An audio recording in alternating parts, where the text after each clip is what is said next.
اعوذ باللہ من الشیطان الرجیم بسم اللہ الرحمن الرحیم وَلَقَدْ أَرْسَلْنَا نُوحًا إِلَىٰ قَوْمِهِ فَقَالَ يَا قَوْمِ اعْبُدُوا اللَّهَ مَا لَكُم مِّنْ إِلَٰهٍ غَيْرُهُ وَلَقَدْ اور بے شک ہم نے بھیجا حضرت نوح علیہ السلام کو اپنی قوم کی طرف۔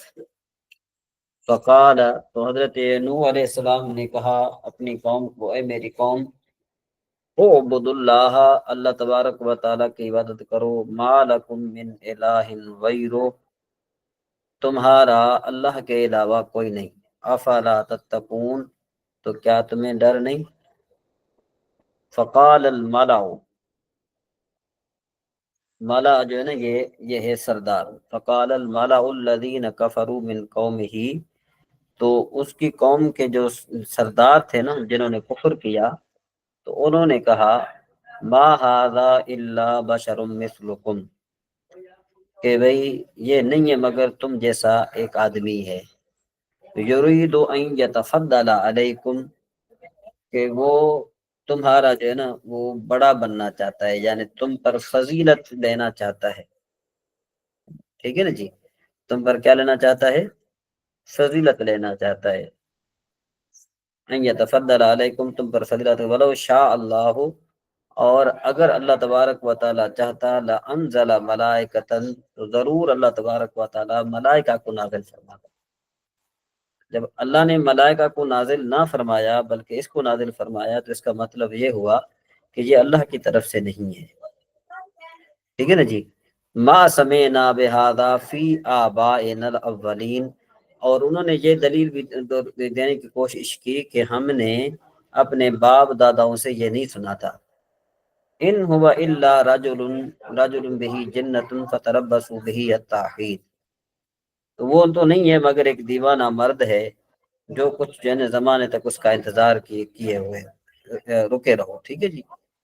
قال رب انصرنی بما کذبون، تو حضرت نوح علیہ السلام نے کہا کہ اے میرے رب میری مدد فرما بسبب اس کے جو یہ مجھے جھٹلا رہے ہیں۔ ٹھیک ہے نا، یہ کذبون کون سا صیغہ ہے؟ کوئی مجھے بتائے گا؟ عیسیٰ غزالی صاحب، یہ کذبون کون سا صیغہ ہے؟ جی غزالی صاحب، جی کون سا؟ کذبون، یہ جس میں نے گول دھارا لگایا۔ کذبون یہ باب تفعیل سے ماضی ہے، جمع کا صیغہ ہے۔ فعل ماضی کے آخر میں نون تو نہیں آتا؟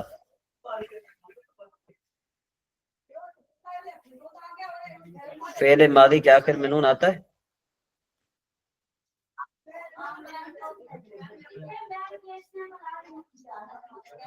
اچھا یہ آواز آ رہی ہے میری؟ جی آپ کی آواز آ رہی ہے۔ اچھا یہ باہر لوگ شور کر رہے ہیں، اس کی آواز تو نہیں آ رہی؟ آپ کو ٹکرا تو نہیں رہی؟ نہیں آواز نہیں، معمولی سی ہے، کم آواز ہے، نہیں ہاتھ آواز نہیں آ رہی۔ چلے ٹھیک ہو۔ کذبون یہ کون سا صیغہ ہے؟ جی نوشین بن آپ بتائیں کذبون کون سا صیغہ ہے؟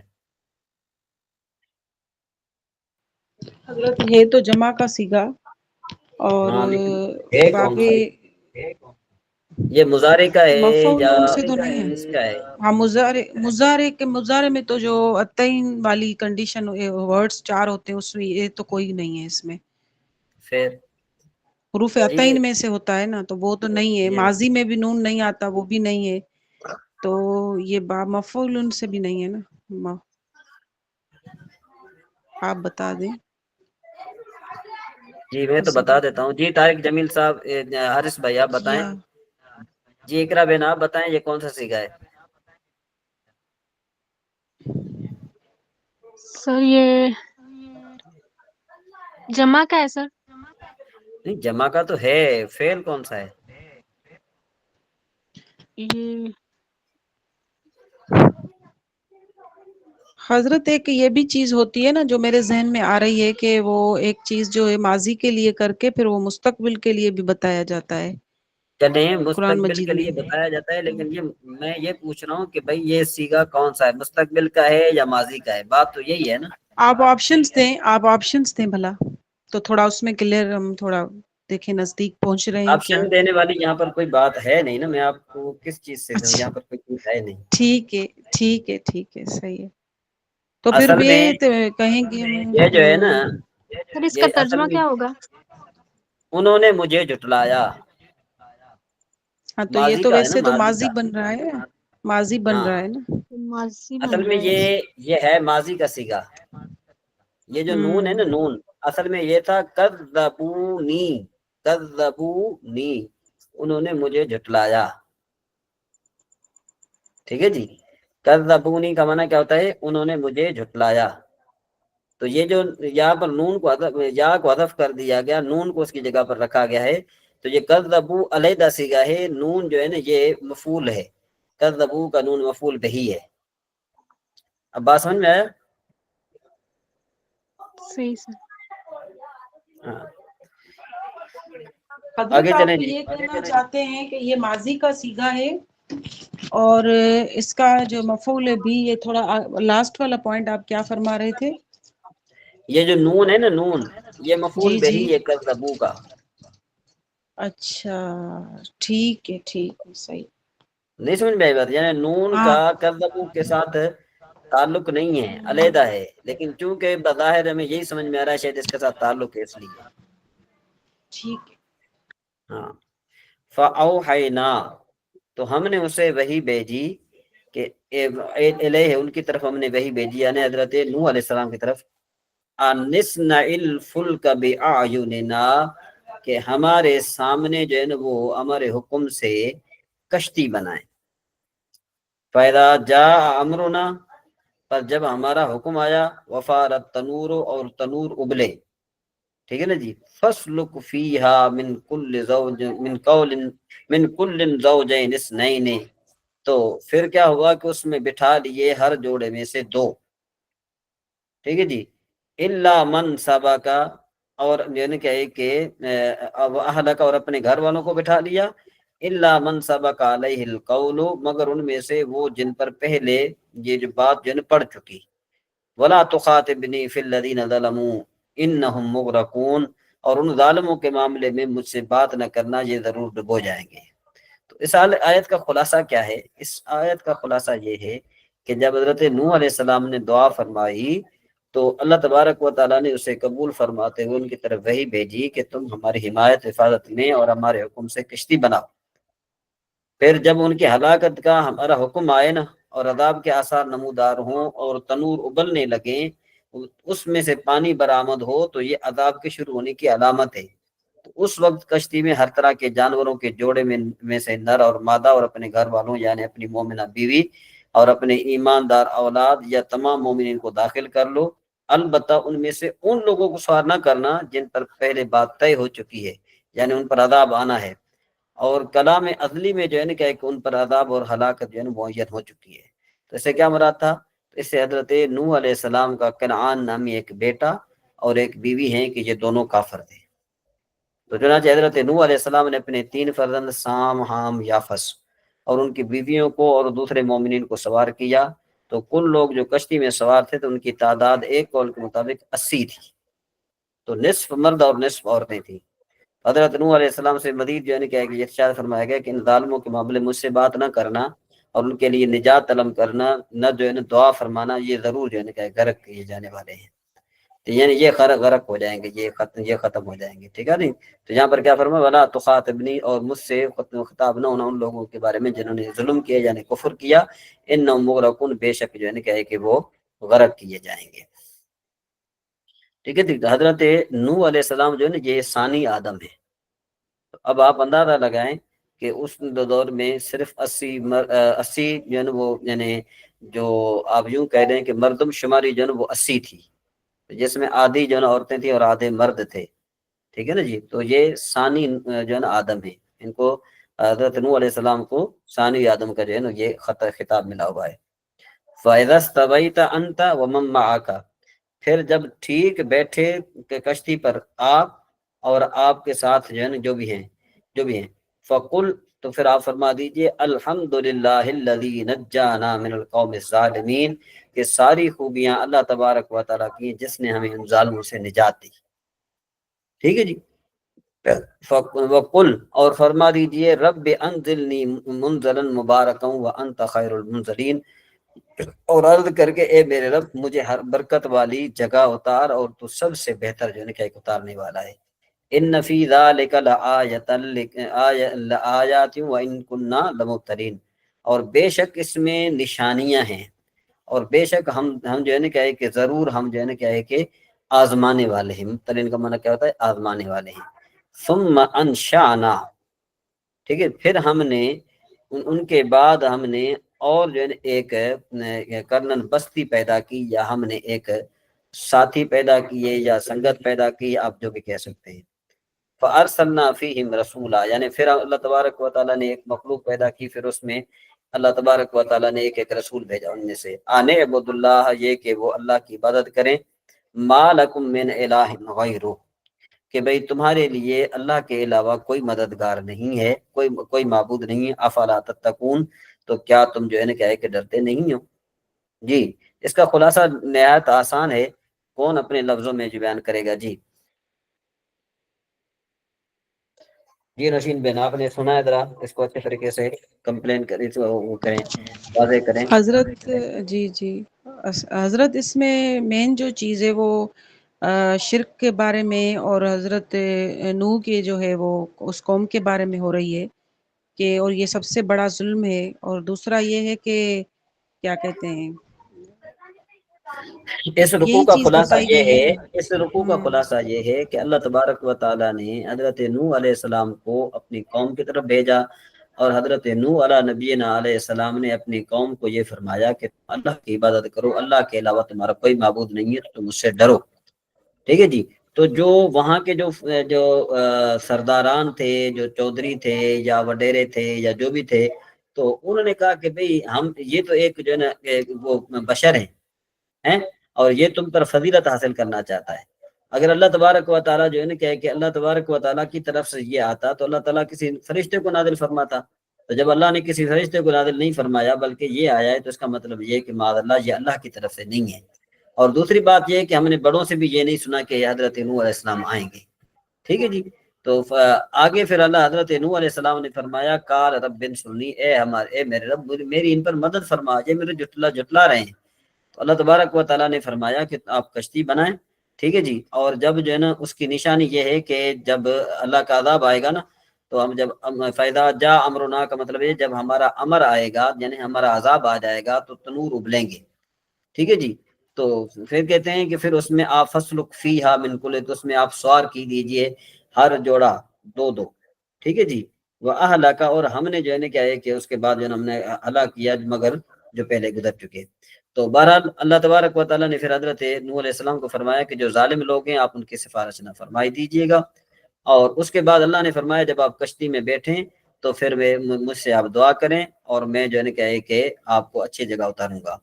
اور اس کے بعد پھر اللہ تبارک و تعالیٰ نے بہت سارے اور مخلوق پیدا فرمائی، پھر اس میں ایک رسول بھیجا، اور جو ہے نا وہ حکم دیتا تھا کہ بھئی آپ اللہ کے علاوہ کسی کی عبادت نہ کریں، اور وہی آپ کا کارساز ہے، وہی آپ کا جو ہے نا کیا ہے کہ معبود ہے. جی السلام علیکم ڈاکٹر صاحب، آپ نے اس کا خلاصہ سمجھا؟ کچھ سمجھا آپ نے؟ السلام علیکم. جی میں کافی حد تک سمجھا ماشاءاللہ سے. ایک سوال تھا میرا، یہ آدم ثانی کا حضرت نوح علیہ السلام کو ماشاءاللہ ایک خطاب ہے، تو کیا یہ جو جب عذاب آیا ہے تو پوری دنیا ختم ہو گئی تھی، صرف ٹوٹل 80 آدمی لوگ بچے تھے، یا کیا تھا؟ مطلب کچھ اور بھی کسی اور خطے میں لوگ آباد تھے یا نہیں تھے، یا صرف وہی تھے؟ دیکھیں بظاہر جو کتابوں میں آتا ہے نا، کتابوں میں آتا ہے کہ صرف وہی تھے.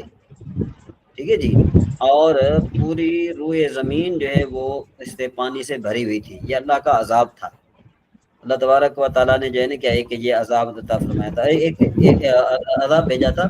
ایک ضعیف روایت ہے، مطلب یہ کہ اس کی مجھے ابھی تک کوئی سند نہیں ملی کہ کوئی مولوی صاحب یہ بیان کر رہا تھا، جب اس نے بیان کی ہے نا، اس کے بعد میں اس میں کھوج میں بڑا لگا، تو اس نے یہ بیان کیا کہ حضرت نوح علیہ السلام نے یہ بتا دیا تھا کہ اللہ تعالیٰ کا عذاب آئے گا اور طوفان آئے گا بڑا. تو ایک بڑھیا تھی، تو اس نے حضرت نوح علیہ السلام کو یہ کہا تھا کہ جب طوفان آنے لگے تو پھر آپ مجھے ضرور بتانا اور مجھے اپنی کشتی میں ضرور بٹھانا. تو کہتے ہیں کہ جب وہ طوفان آ گیا، ہر چیز ختم ہو گئی، پھر وہ طوفان تھم گیا، تو حضرت نوح علیہ السلام کو وہ چیز یاد آئی کہ بھئی میں نے اس بڑھیا کو نہیں بتائی. تو شاید ہو سکتا ہے کہ وہ غرق نہ ہو گئی ہو. تو کہتے ہیں کہ جب وہ ان کی جگہ پر وہاں پر گئے تو وہ دیکھے وہ وہیں پر بیٹھی ہے، لکڑیاں جلا رہی ہے اور اپنے کھانا وغیرہ پکا رہی ہے.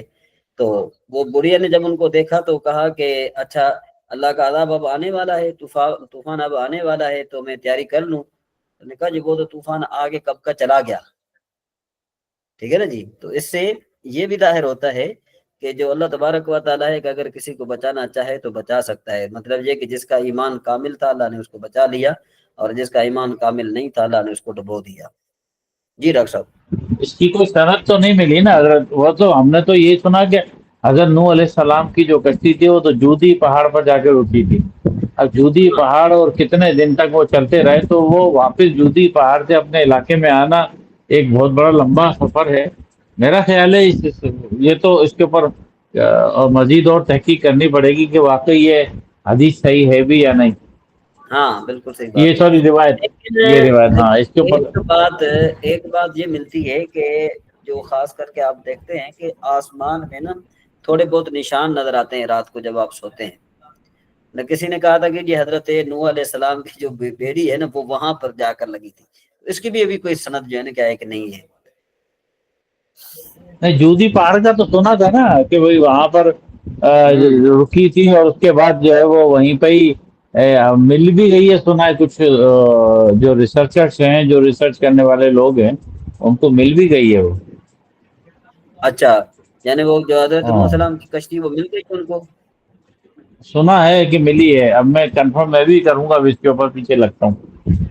ہاں دیکھیں یہ ساری باتیں وہی ہیں نا کہ جو ہمیں سند کے بارے میں ان کے پتہ نہیں ہے، اور ہلکے یہ سننے کو ہاں ملتی پھر ہیں. ہاں صحیح. چلیں پر جی. وہ والی بات ہے نا کہ جب تک پروف نہ ہو اس وقت تک بات کو ہم بس اپنے تک ہی رکھیں تو زیادہ اچھا رہتا ہے. ہاں اپنے تک رکھیں بالکل. اصل میں بات یہی پھر ہوتی ہے کہ لوگ ہماری باتوں کو کوٹ کرتے ہیں نا حضرت، پھر یہ ہو جاتی ہے کہانی. ہاں اصل میں بات یہی ہے کہ یہی وجہ ہوتی ہے کہ جو عام طرح کے جو مولوی ہیں جب وہ ضعیف روایتیں پیش کرتے ہیں نا تو لوگ ان پر عمل بہت زیادہ کرنا شروع کر دیتے ہیں. ٹھیک ہے نا جی. تو بہرحال اللہ تبارک و تعالیٰ بہتر فرمائے. آگے چلیں جی. کہتے ہیں فَإِن وَقَعَ فِيهَا، یہ جو صاحب قدوری کی عبارت ہے یہ آپ کا سبق شروع ہو گیا ہے ہدایہ کا. یہ بہت جو ہے نا ایک مزیدار سبق ہے اور بڑا اچھا چیپٹر ہے. اس کو آپ ذرا سنیے گا کہ دیکھو کہ کس طرح ہمارے جو ائمہ کرام تھے وہ کس طرح ایک مسئلے کو اچھے طریقے سے ثابت کرتے تھے اور قرآن اور حدیث کے مطابق جو ہے وہ مسئلہ بیان کرتے تھے. دیکھیں کہتے ہیں کہ فَإِن وَقَعَ فِيهَا قُرْءُ الْحَمَامِ أَوِ الْأُصْفُورِ لَا يُفْسِدُهُ. کہتے ہیں کہ اگر جو ہے واقع ہو جائے اس میں کا مطلب کیا ہے کنویں میں. ٹھیک ہے جی. کبوتر کی بیٹ یا چڑیا کی بیٹ تو کہتے ہیں کہ پانی فاسد نہیں ہوگا. حضرت امام شافعی رحمہ اللہ فرماتے ہیں کہ وہ تو جو ہے نا کیا ہے کہ جو ہے نا وہ ہو جائے گا، فاسد ہو جائے گا. کیوں؟ ان کی دلیل کیا ہے؟ کہتے ہیں ان کی دلیل یہ ہے کہ انہو استحال الی نتن و فساد، کہ اس سے جو ہے نا کیا ہے کہ بیٹ سے یہ بیٹ بدبو اور فساد کی طرف منتقل ہوتی ہے. ٹھیک ہے جی. فاشبہ خور الدجاج، اور یہ مشابہ ہے مرغی کی بیٹ کے. ٹھیک ہے. اس وجہ سے جو ہے نا ہم کیا کریں گے کہ اس کو ہم محمول کریں گے جو ہے مرغی کی بیٹ پر، چونکہ وہ بھی جو ہے نا کیا ہے کہ ناپاک ہے. جب اس سے پانی ناپاک ہو جاتا ہے تو کبوتر کی اور چڑیا کی بیٹ سے جو ہے وہ پانی ناپاک ہو جائے گا. اچھا ہماری دلیل کیا ہے؟ کہتے ہیں ہمارے لیے وانا نا، اور ہمارے لیے دلیل کیا ہے؟ اجماع المسلمین علی اقتناء الحمامات فی المساجد مع ورود الامر بتطہیرها. کہتے ہیں ہماری دلیل یہ ہے کہ بھئی ہمارے جو یہ مسجدوں میں کبوتروں کے رکھنے پر مسلمانوں کا اجماع ہے. حالانکہ مسجد میں کس چیز کا حکم ہے؟ مسجد میں حکم ہے اس کو پاک رکھنے کا. تو جب مسجد کو پاک رکھنے کا حکم ہے تو پھر تو جو ہے نا کیا ہے کہ کبوتروں کو تو مسجد میں نہیں رکھنا چاہیے. جی ڈاکٹر صاحب اس طرح نا کہ بھائی جب مسجد کو حکم ہے کہ بھائی مسجد کو آپ پاک رکھنے کا حکم ہے تو ان کو پھر نہ رکھنا چاہیے. کس میں نہیں رکھنا چاہیے؟ اس میں کیا کہتے ہیں مسجد میں نہیں رکھنا چاہیے. کیوں کہ اگر بیٹ جو ہے ان کی ناپاک ہے تو پھر تو جو ہے نا کہ ان کو نہیں رکھنا چاہیے. وَاسْتَحَالَتُهُ لا الى نتن راہیت فاشبع الحمات. تو کہتے ہیں کہ بھئی ہماری جو ہے نا کیا ہے کہ یہ ہے کہ اور یہ بیٹ جو ہے نا بدبو کی طرف منتقل نہیں ہوتی. اور پھر کیا ہے؟ کہتے ہیں یہ جو ہے نا یہ مشابہ ہے کیچڑ کے. جو کبوتر کی بیٹ ہے یا جو چڑیا کی بیٹ ہے یہ کس کے مشابہ؟ یہ کیچڑ کے مشابہ، کہ جس طرح کیچڑ جو ہے وہ اگر پانی میں پڑ جائے تو پانی ناپاک نہیں ہوتا، کیچڑ شرط پاک ہو تو وہ ناپاک نہیں کر دیتی پانی کو، تو اسی طریقے سے یہ جو بیٹ ہے یہ بھی جو ہے کہ ناپاک نہیں کرے گی پانی کو۔ جی یہ سمجھ میں آ گئی دلیل؟ جی اس دلیل کا کوئی خلاصہ بیان کرے۔ مطلب اس کے اندر یہی ہے کہ اگر اتنی کبوتر کی بیٹ یا چڑیا کی بیٹ پانی میں گر جائے تو وہ ہاں مثل کیچڑ ہوتا ہے، تو اگر وہ گر جاتی ہے تو وہ اس سے ناپاک نہیں ہوگا پانی، اس کو وہ پانی استعمال کیا جا سکتا ہے۔ باقی اور جی دوسرے جانور جس کی فضلے میں بدبو ہو وہ پانی اس میں آپ استعمال نہیں کر سکتے۔ نہیں دیکھیں نا، بات یہ ہے کہ حضرت امام شافعی رحمہ اللہ نے دلیل پکڑی کہ بھئی یہ جو بیٹ ہے یہ بدبو کی طرف منتقل ہوتی ہے، یعنی اس سے بدبو آتی ہے، تو کہتے ہیں کہ یہ مشابہ ہے مرغی کی بیٹ کے۔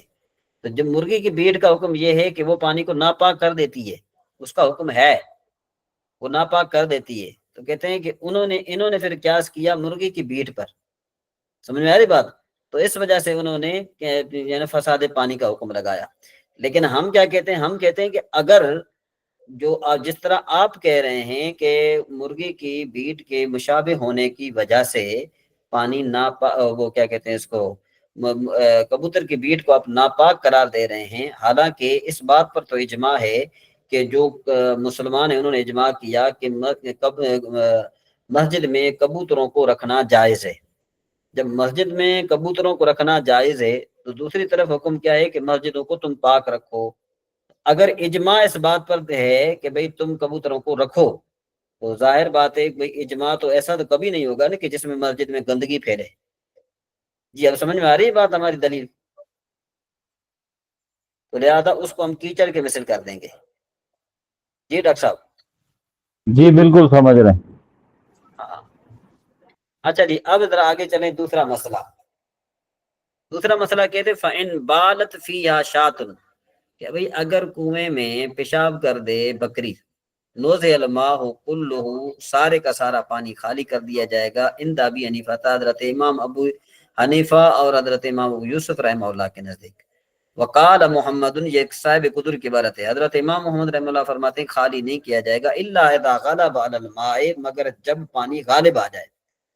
ٹھیک ہے جی۔ فیخرج من ان یکون طہورا، کہتے ہیں کہ پھر وہ نکالا جائے گا جس میں جو ہے نا کیا ہے کہ پانی جو ہے نا کیا ہے کہ مطہر ہونے سے جو ہے نا کیا ہے کہ نکل جائے گا پانی۔ فیخرج من ان یکون طہورا، کہ بھائی پانی طاہر ہونے سے نکل جائے گا۔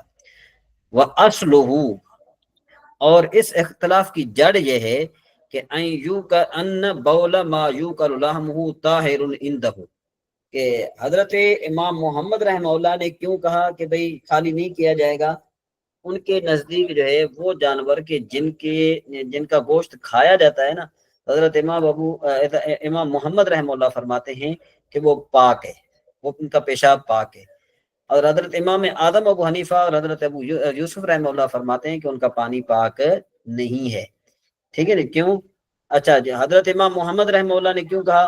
اس لیے کہا کہ ان نبی امر النین بشرب اول الابل والبانها، یہ اصل میں یہ جو ہے نا کہ اہل اورینا جو تھے نا، یہ پہلے مکے میں تھے، پھر وہ مدینہ شریف میں آئے، تو پھر جب مدینہ شریف میں آئے تو ان کے پیٹ میں نا بہت درد تھا، بہت درد ہوا، بہت زیادہ۔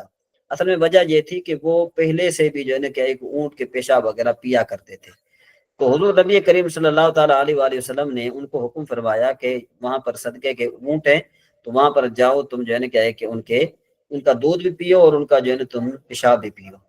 تو ان کو کیونکہ وہاں پر وہ گئے، انہوں نے جب پیشاب وغیرہ پیا اور جو ہے نا دودھ وغیرہ پیا تو وہ ٹھیک ہو گئے۔ سمجھ میں آئی بات؟ تو اس کے بعد انہوں نے کیا کیا، جو وہاں کے جو چرواہے تھے ان کو مار کر جو ہے نا کیا ہے کہ وہ اونٹ لے کر بھاگ گئے۔ پھر حضور نبی کریم صلی اللہ علیہ وسلم نے لشکر بھیجا، ان کو پکڑا گیا، پھر ان کو سخت سے سخت سزا دی گئی۔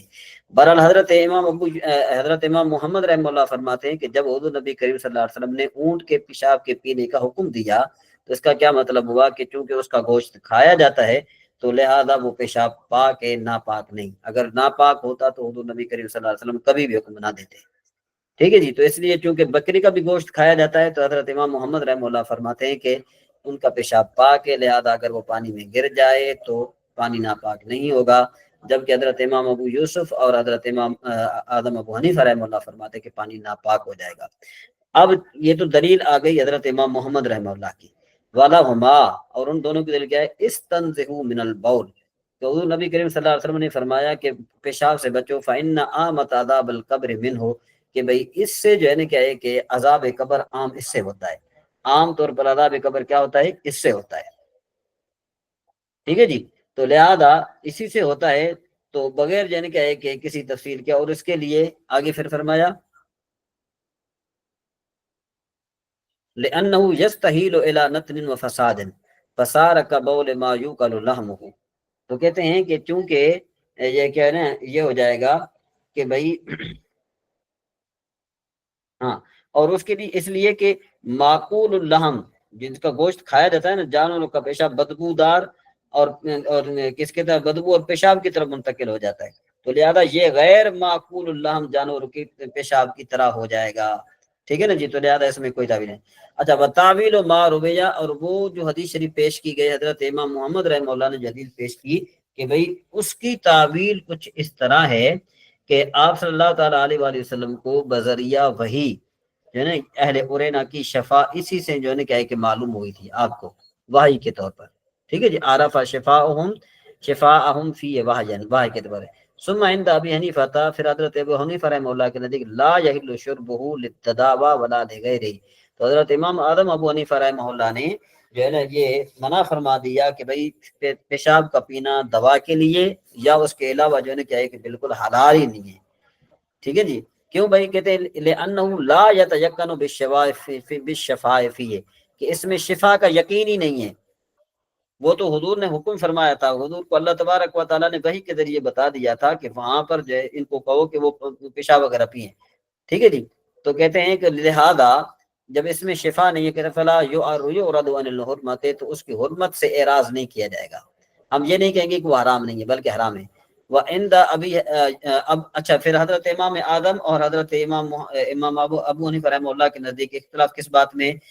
حضرت امام اعظم ابو حنیفہ فرماتے ہیں کہ بالکل اس کا استعمال جائز نہیں دوا کے لیے یا اس کے علاوہ کسی اور کے لیے، لیکن حضرت امام ابو یوسف رحمہ اللہ کے نزدیک یعنی کیا ہے کہ دوا کے لیے حلال ہے، ٹھیک ہے نا جی، دوا کے لیے کیا ہے؟ حلال ہے۔ وہ کس کی وجہ سے؟ اہل جو کہ اوپر بیان کیا، عند محمد، اور حضرت امام محمد رحمہ اللہ کے نزدیک حلال ہے دوا کے لیے، اس کے علاوہ کے لیے لطہارت عندی، کیونکہ ان کے نزدیک وہ پاک ہے۔ جی، یہاں تک بات سمجھ میں آ گئی جی؟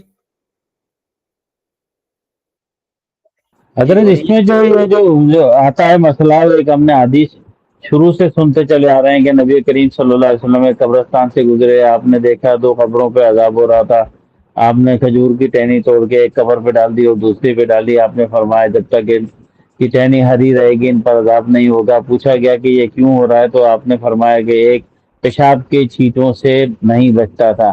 اب سوال یہ ہے کہ جب وہ مسلمان تھے، صحابی تھے، تو اب وہ پیشاب کی چھینٹیں وہ خود تو ان کے اپنے پیشاب سے تو لگنے سے رہی، اب چھینٹیں اگر کسی جانور کی لگ جاتی، کیونکہ وہاں پر تو زیادہ تر جانور چرایا کرتے تھے، اب کسی جانور کی اگر پیشاب کی چھینٹیں لگ جاتی تھی تو جب اس وقت ان کے لیے قانون تھا، تو وہ قانون تو آج بھی ہمارے لیے ویسا ہی ہوگا نا، کہ جب وہ جانور کے پیشاب سے نہیں بچتے تھے تو۔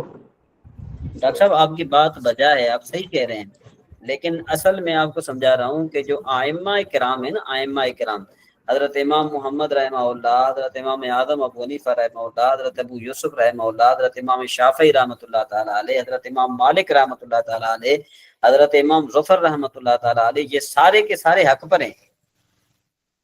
کیا ہیں یہ سارے کے سارے حق پر ہیں۔ جی میری بات آ رہی، آپ کی آواز آ رہی ہے؟ جی سمجھ رہا ہوں میں ہمتن گوش ہوں۔ ہاں، تو لیکن اصل بات یہ ہے کہ اگر وہ کوئی دلیل پیش کرتے ہیں، دلیل کے ذریعے کسی کو حلال، کسی کو جو ہے نا وہ حرام، یا کسی کو جائز اور کسی کو ناجائز قرار دیتے ہیں، اگر تو وہ واقعی جائز ہے اور جو ہے نا واقعی جائز ہے، تو اللہ تبارک و تعالیٰ ان کو 2 اجر عطا فرمائے گا۔ اور اگر وہ واقعی جائز نہیں ہے بلکہ ناجائز ہے لیکن ان کے پاس دلیل ہے، وہ دلیل سے انہوں نے بڑی محنت کر کے انہوں نے مسئلہ استنباط کیا، اب ان کے پاس دلیل موجود ہے، تو اگر وہ خطا کر جائیں گے تو تب بھی اللہ تبارک و تعالیٰ ان کو ایک اجر عطا فرمائے گا۔ تو حضرت امام محمد رحمہ اللہ نے جو یہاں پر پیشاب کے طہارت کا جو حکم فرمایا ہے یہ دلیل کے طور پر، کیونکہ اہل اورینا نے پیشاب کو پیا، حضور کا فرمان یہاں پر موجود ہے، بات سمجھ میں آ رہی ہے نا، حضور کا فرمان یہاں پر موجود ہے، تو اس فرمان کے تحت وہ حلال قرار دیتے ہیں۔ تو چونکہ اگر یہ حضرت وہ تو نبی کریم صلی اللہ علیہ وسلم کے علم میں تھا نا کہ یہ جا کے بعد میں مشرک ہو جائیں گے، انہوں نے وہاں پر وہ جو خیرات کے جو صدقے کے اونٹ تھے ان کو لے گئے تھے، اور جو ان کی رکھوالی صحابی کر رہے تھے ان کو بھی قتل کر دیا تھا۔ بعد میں حضور نے ایک لشکر بھیجا جو ان کو گرفتار کر کے لایا، ان کے ناک کان ہاتھ وغیرہ کاٹے گئے، ان کو مارا گیا کہ یہ مشرک ہیں، یہ انہوں نے دین سے پھر گئے تھے۔ تو کسی اس کے علاوہ حضور نے کسی اور صحابی کو جو ہے کبھی اس قسم کا کوئی حکم نہیں فرمایا۔ یہ ضرور ہم نے سنا ہے کہ اونٹنی کا دودھ پینا چاہیے جن کے جگر میں تکلیف ہوتی ہے، پیٹ کی تکلیف ہو، لیکن اس قسم کا اور مزید کسی اور کو حکم نہیں فرمایا، کیونکہ اللہ کے رسول کو علم تھا کہ یہ انہوں نے دین سے پھر جانا ہے، تو ان کا علاج ہی یہی ہے۔ تو جو واٹ آئی فیل، ہو سکتا ہے میں بھی آئی ایم رانگ، لیکن جو مجھے لگا وہ یہ لگ رہا تھا کہ وہ کفار کافر ہو کے مرے تھے، تو اس لیے ان کے لیے تو قانون ہی نہیں نا کوئی۔ نہیں، آپ کی بات بجائے اصل میں بات یہ ہے کہ حضرت امام محمد رحمہ اللہ پر کوئی ملامت نہیں ہے۔ جی بات سمجھ میں آ رہی ہے؟ اصل بات میرا کرنے کا مقصد یہ ہے۔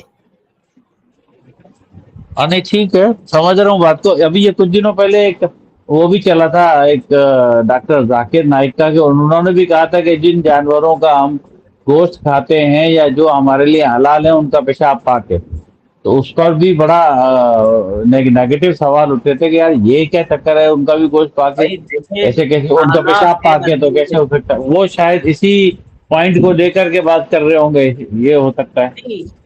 اسی پوائنٹ کو لے کر وہ بات نہیں کر رہے ہوں گے۔ اصل میں بات یہ ہے کہ کیونکہ وہ رہتے ہیں انڈیا میں، اور انڈیا میں اس چیز کا استعمال ہوتا ہے، بات سمجھ میں آ رہی ہے نا، تو وہ صرف اپنی پاپولرٹی کے لیے کہ بھائی میں پاپولر رہوں، سمجھائے کہ چونکہ آپ کو پتا ہے کہ اس کو مسلم غیر مسلم سارے جو ہے اس کو وہ پسند کرتے ہیں، انہوں نے کہا جی میری پاپولرٹی کو نقصان نہ پہنچے، اس وجہ سے انہوں نے جو وہ کیا ہوا ہے۔ اور دوسری بات یہ کہ ڈاکٹر ذاکر نائک جو ہیں وہ بڑے جو ہے نا کیا ہے کہ آپ کو پتا ہے کہ ایک متنازع شخصیت ہے، اور میرے خیال میں کہ اب جو وہ جی صحیح جی فرما رہے ہیں، صحیح فرما رہے ہیں۔ ہاں، اب جو یہ پاکستان کا یہ دورہ جو کر کے گیا ہے تو اس میں بھی اس کو کافی رسوائی ہوئی ہے، کافی جو ہے نا وہ سمجھ رہا تھا کہ شاید انڈیا ہے، انڈیا والے میری بات مان لیتے ہیں تو یہاں پر یہ بھی بات مان لیں گے۔ بہرحال چلیں آگے چلتے ہیں جی۔ اچھا جی، جو اقسام تشبیہ چل رہی تھی اس میں دوسری بات تھی اقسام تشبیہ، کہ دونوں طرفوں مشبہ اور مشبہ بہ کے اعتبار سے تشبیہ کی چار قسمیں، مفرد کی مفرد تشبیہ جیسے ھذا الشیء کالسمک فی الراحۃ، کہ یہ چیز جو ہے نا یہ مسک کل مسک، یہ چیز جو ہے نا خوشبو میں کستوری کی طرح ہے۔ یہ دیکھو ایک چیز کے ایک چیز کے ساتھ مرکب کی مرکب سے تشبیہ ہو، یعنی مشبہ اور مشبہ بھی دونوں کو متعدد امور سے کوئی شکل حاصل ہو، یعنی دونوں مرکب ہوں، جیسے کان مثار النق فوق رؤوسنا، اس کے ترجمہ آپ کر لیں تو چونکہ یہ عبارت جن سے عبادت نہیں ہے، گویا تیز رفتار گھوڑوں کے پاؤں سے اڑی ہوئی گرد ہمارے سروں اور ہمارے تلواروں پر ایک رات ہے جس کے ستارے ٹوٹ رہے ہیں۔ ٹھیک ہے جی، اب دیکھو غبار کی حیت اور اس میں تلواروں کا ادھر ادھر چلنا، یہ دونوں مرکب ہیں، یہ مشبہ مرکب ہے، اور رات کی تاریکی اور اس میں ستاروں کا ٹوٹنا یہ بھی جو ہے نا کیا ہے کہ مشبہ مرکب ہے ہی ہے۔ اچھا، اس کے بعد پھر کہتے ہیں کہ تیسرا مفرد کی مرکب سے تشبیہ، جیسے شقیق کی تشبیہ یا یاقوتی جھنڈوں سے جو زبرجدی نیزوں پر پھیلائے گئے ہیں، تو مشبہ بھی صرف شقیق ہے یعنی مفرد ہے، اور مشبہ بھی کیا مرکب ہے، اور وہ یاقوتی جھنڈے اور زبرجدی وہ کیا ہیں، وہ یاقوتی جھنڈے ہیں اور زبرجدی نیزے وغیرہ ہیں۔ اچھا، مرکب کو مفرد تشبیہ دینا، جیسے شاعر کا قول ہے یا صاحب تقسیہ نظرکما، یہ چونکہ عبارت جو ہے نا انہوں نے صحیح طرح واضح نہیں لکھی ہوئی تو اس لیے ہم ترجمہ کر لیتے ہیں کہ اے میرے دونوں ساتھیوں، غور سے دیکھو تو تم زمین کو دیکھو گے کہ کس طرح وہ اپنی صورت بدلتی ہے، تو اس میں دھوپ والے دن میں جب اونچی جگہوں کے پھول مخلوط ہو گئے گویا وہ چاندنی رات ہے۔ تو اب اس مثال میں دیکھیں، اس میں روشن دن کو جو ٹیلوں کے جو ہے نا کہ پودوں سے مخلوط ہے، چاندنی رات کے ساتھ تشبیہ دی گئی ہے، اور وہاں مشبہ یعنی روشن دن جو پودوں سے مخلوط ہے مشبہ مرکب ہے، اور چاندنی رات جو ہے نا کیا ہے کہ مشبہ مفرد دہی ہے۔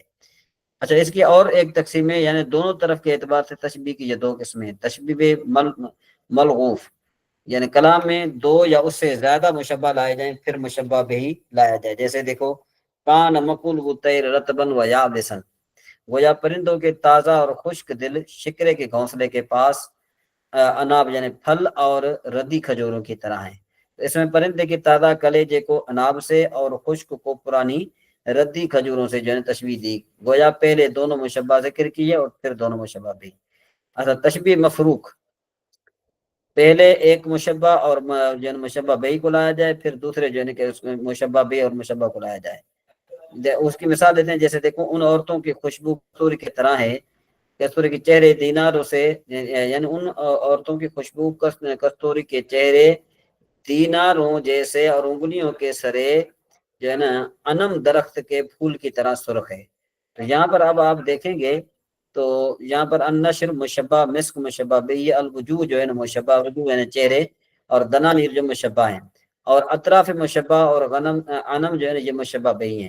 تو مشبہ اور مشبہ بئی کو اکٹھا ذکر کیا، پھر اسی طرح مزید مشبہ کو مشبہ اور مشبہ بئی کا جو ہے نا کہ ذکر اکٹھا کیا۔ نوٹ، کہتے ہیں کہ اگر مشبہ متعدد ہوں اور مشبہ بئی متعدد نہ ہوں تو اسے تشبیہ تسویہ کہتے ہیں، جیسے شاعر کا قول ہے کہ سد الحبیب وحالی کلاہما کاللیالی، کہ محبوب کی کن پٹی اور میرا حال سیاہ ہونے میں دونوں راتوں کی طرح ہیں۔ یہاں مشبہ دو ہیں، سد الحبیب اور حالی، یہ مشبہ ایک ہے، اور یعنی اللیالی، اور یہ جو نا یہ دو چیزیں مشبہ اور مشبہ بھی کیا ہے، لیالی ہے، یہ مشبہ ہے۔ اور اگر مشبہ بھی متعدد ہوں لیکن مشبہ متعدد نہ ہو تو اسے تشبیہ جمع کہتے ہیں، جیسے شاعر کا قول ہے کہ انما، یہ یہاں پر جو ہے یہ واضح نہیں ہے، تو اب اس کا ترجمہ اگر گویا وہ ایسے شفا موتیوں کے ساتھ ہستی ہے جو تہ بتہ ملے ہوئے ہیں، یا اولوں یا جو ہے نا گل بابونا سے مسکراتی ہے۔ تو یہاں پر مشبہ جو ہے وہ محذوف ہے، محذوف ایک ہے، اور وہ محبوبہ کے دانت ہیں، جبکہ مشبہ بھی متعدد ہے، یعنی موتی اور اولے اور گل بابونا۔ تو وجہ شبہ کے تشبیہ کے اعتبار سے تقسیم انشاءاللہ تبارک و تعالیٰ یہ ہم کل پڑھیں گے۔